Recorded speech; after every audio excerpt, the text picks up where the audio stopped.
Yan, dito na siya sa taas. Sa taas na itsura. Ayan na siya. Okay na.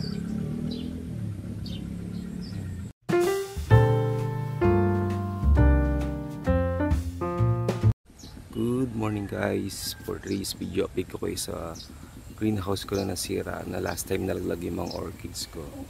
Today, nakayos na siya. In-adjust ko na rin yung net dun sa taas. So, medyo mas mataas na siya. Siguro sa 10 feet na rin yung taas niya. So yan. Yung last time na niripat ko na dendro na may spike, ito siya ngayon, oh. Nagtutuloy pa rin siya. Yan, nagtutuloy pa rin siya. Yan siya ngayon, nagtutuloy siya. So good sign yan. Tapos yung iba na nakikita nyo lang din siya. Yan siya. So medyo nagulo yung setup ko ng pwesto nila kasi medyo dumami yung sabitan nila. So niligyan ko na rin ng stand na mas matibay sa gitna, sa gilid. Ito siya. Tapos ito yung isa na nag-bloom. Ayan, hopefully mag-bloom na siya ng buo. Pero ang ganda niya. Sipag nito. Sipag nitong magbigay sa akin ng flower. So kasi makikita mo siya. Yan, berding-berde mga ugat niya. Hindi kasi na okay siya. Tapos ito yung rescue cattleya ko. Yan, may ugat na siya. May tumutubo na rin na kikis doon sa gilid. Tapos yung mga ugat niya okay na siya. Tapos ito yung mga na-train ko sa araw. You know, last time, yan. Green na siya ulit. Yan, berding-berde na siya ulit. Tapos ito yung isa pa, ang haba na rin niya. Ang haba niya na. Yan, pag lumaki na yan, pag tumaba na siya ng ganito, magbibigay na ulit siya ng flower. Tapos ito yung isang nalaglag. Ayan, nakamount lang siya pero tuloy-tuloy pa rin siya.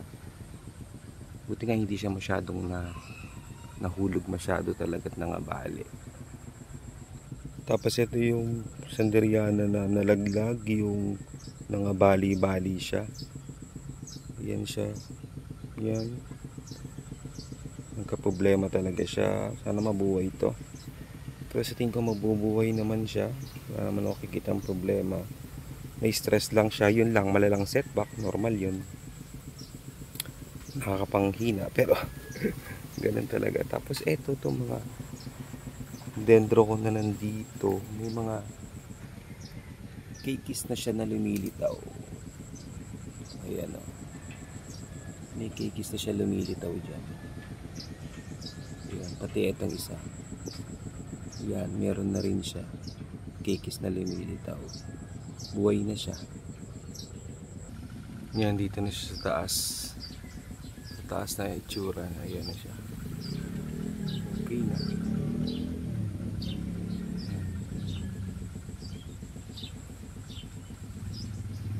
Medyo naayos ko na sila. Kaya lang medyo nagulo yung setup ko. Pero okay naman na sila.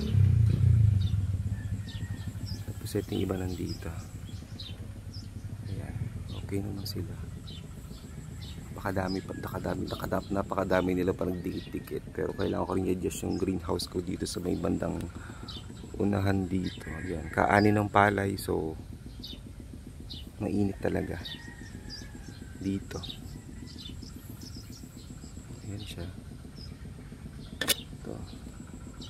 Ito nalaglag din to, pero okay naman siya. Green na green. Pati si cattleya na na-stress, nalaglag to eh. Ngayon patapos na yung bloom niya. Pero buhay na buhay siya. Nalaglag siya eh. Ayan. Yung mga pulse ko, same pa rin siya. Nandito pa rin siya sa areang. Ayan. Ganda na yung sabitan nila. Pero sana mapalitan ko na siya ng tubo para malaglag man ay wala na akong problemahin na masisira siya ulit. Pero ito nilipat ko. May spike na naman siya. Hindi siya nawawala ng spike. Ito nalaglag din to eh. Yan. Pilitan ko na ng bagong pot. So okay na siya. Yan na siya. Tinaas ko din.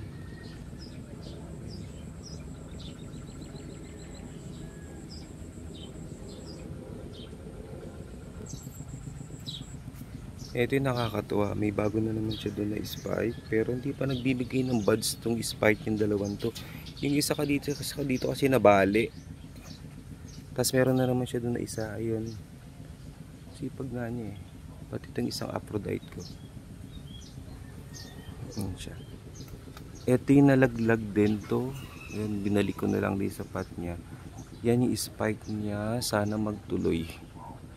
Yan ito, yung nalaglag din yung palis ko. Hindi ko na ginalaw yung anong tawag dito? Hindi ko na ginalaw yung palis na to. Hindi ko na inilipat kasi kapit na kapit yung mga ugat niya. Natatakot ako mag-set back. Ayan o, bali-bali siya. Ayan, pinatuyo ko.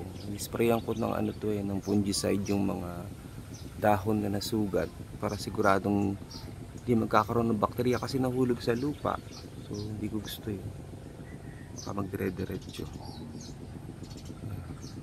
Kasi ito patapos na to. Tapos na siya. Tapos na yan. So hindi na pawala na yung flower niya. Pero ang bango niyan, kakatuwa lang ang bango niyan. Ito, puti ng palis na to, hindi to masyadong, hindi siya nalaglag, hindi siya nasama. Nakakatuwa lang, hindi siya nalaglag talaga. Sanderiana at saka Stewartiana to eh.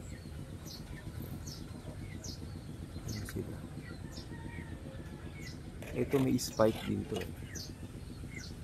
Dito sa ibabaw. Ayun, may spike siya dyan. May spike siya dyan. Sa ibabaw. Pati ito meron na ring spike to. Nasa ilalim lang kaya hindi ko siya masyado makita. Maliit pa lang.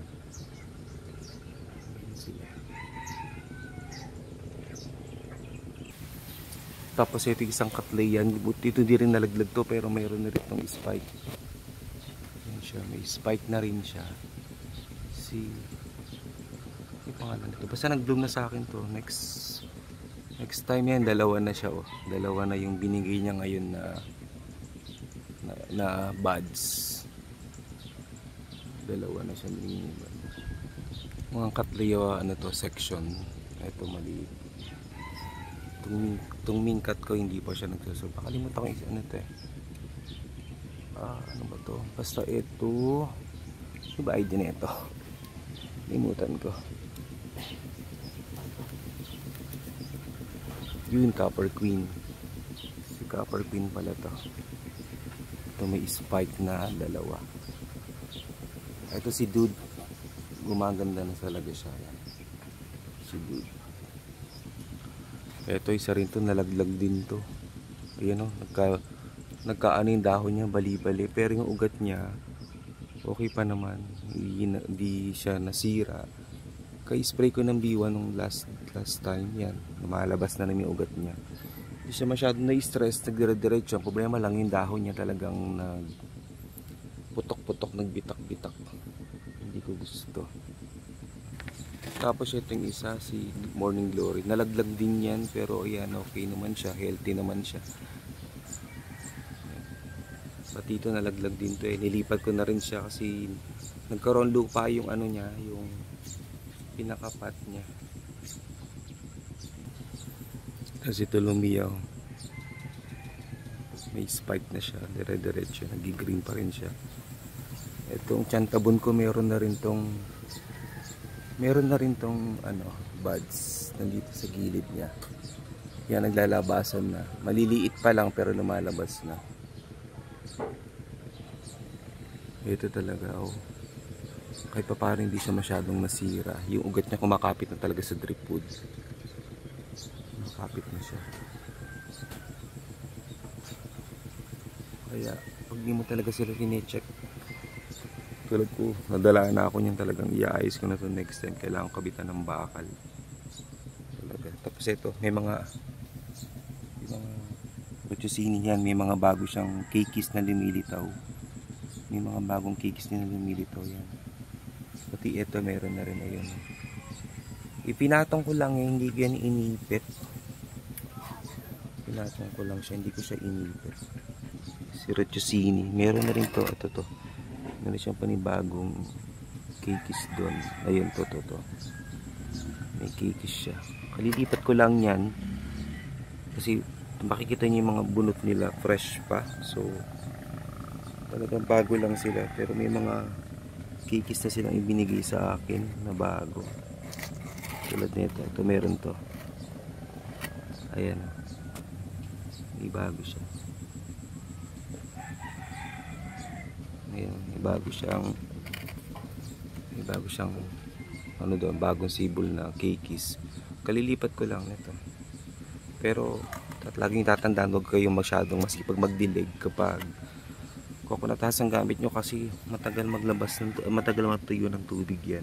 So always check the media bago kayo magdilig. Talaga watering schedule. Pero pagka ito nababasa sa ibabaw siya, tulad dito nababasa siya, yung ginagawa ko to bago ako dinidiligan, itong nasa ibabaw, para di tumulo yung tubig sa ilalim, mababasa sila. Tinatanggal ko yan isa-isa para sigurado talagang hindi sila mabasa. Siyempre coconut has to, pero yung iba talaga sa uling ko nilalagay. So yan, kahit paano okay na sila. Talagang hindi ko masyadong binabasa. Pero ngayon nagdilig ako kasi tuyo na sila eh. Ito tulad dito, ang dami na rin itong mga kikis na mimi dito sa baba. Yan, effective talaga yung B1. Yan, nakita nyo. Kahit hindi siya nababasa, tingnan mo siya, nagdulumot siya kasi mahangin. Tapos sa hapon medyo muulan siya. So ayun, nagkakaroon siya ng high humidity na medyo mataas, kaya medyo nababasa-basa sila. Ito yung lagi ko chine-check pag nagdidilig, hindi ko siya talaga masyadong binabasa. Hindi ko siya masyadong binabasa talaga. Kaya nagdidilig miss lang. Huwag mo siyang itutok yung tubig sa mismong bunot. Pag nakita mo basa na o medyo basa na, tigilan mo na ng dilig kasi delikado siya. Magkakarat talaga yan. Bubulok. Hindi maganda yan. Ito nga nakapatong lang eh. Yan, nakapatong lang. Pero may ugat na siyang lumalabas doon sa gilid. May ugat na siya lumalabas doon sa gilid. So yan, pinatong ko lang siya, may support lang doon. Ganun lang siya. Ito reducing, ganda na ng dahon niya. May bago na naman doon, ano yan, may bago na naman doon na kikis to sa ilalim. Yan, may bago na naman doon. Actually dalawa na yan eh. Medyo brown lang kaya hindi masyado makita. Tsaka ito, nagkikitaan ko na ng mga ugat. Yan, may bago na siyang ugat. Yan. So na-berde na siya. B1 yung katapat niyan. Once na nag-repot kayo, always yung spray ng B1. Ako 2 times a week, Merkulis tsaka Sabado. Yan. Dito isa. Meron na rin yan. Tsaka ito rin si Pandorata. Yan, yung kikis niya. Ayan na. Nihilitaw na siya. Ayan. May bago na rin siya. Tapos may mga ugat na ako nakikita na lang lalabasan dyan. Ayan. Kasi mga pakpaklawin na pinagtatanggal ko pinagtatanggal ko doon sa orchids. Ito na siya. Ayan. Sphagnum moss sa ilalim. Yan. Pinagsama-sama ko sila dyan. Yan. Pagka lumaki na yan, ililipat ko na siya. Pupwesto ko na siya kasi marami akong ganito eh, pakpaklawin. Ito siya. Ayan, nandito lang siya sa area to. Pakpaklawin, listili, lahat ng mga hilig sa malamig na lugar. Ayan, nandyan siya. Ayan. Ang daming nga ng mga buto-buto sa ilalim, yung kulay brown na yan, buto yan. So yan, pagka natangay na hangin dumikit sa kahoy, ang ingin ng manok. Pag dumikit sa kahoy yan, sa pag umuulan, yan tutubo sila. Ito pa isa ng Grammatophyllum yan. Oh. Kakaroon na sila. Laki ng dahon. Kasi bago na naman siya doon. Bago na naman siya doon na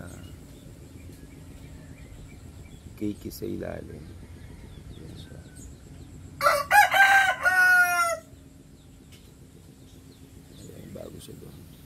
Pati ayun, meron na rin bagong mga kikis yan doon sa ilalim. Ayan sila. Dito. Laki na din ng ano nyo, mga dahon. So yun lang guys, update ko sa aking mga orchids. Huwag nyo ka rin kalimutang mag-like and subscribe and comment sa baba para update kayo sa next kong video na upload. So yun lang, maraming salamat, bye.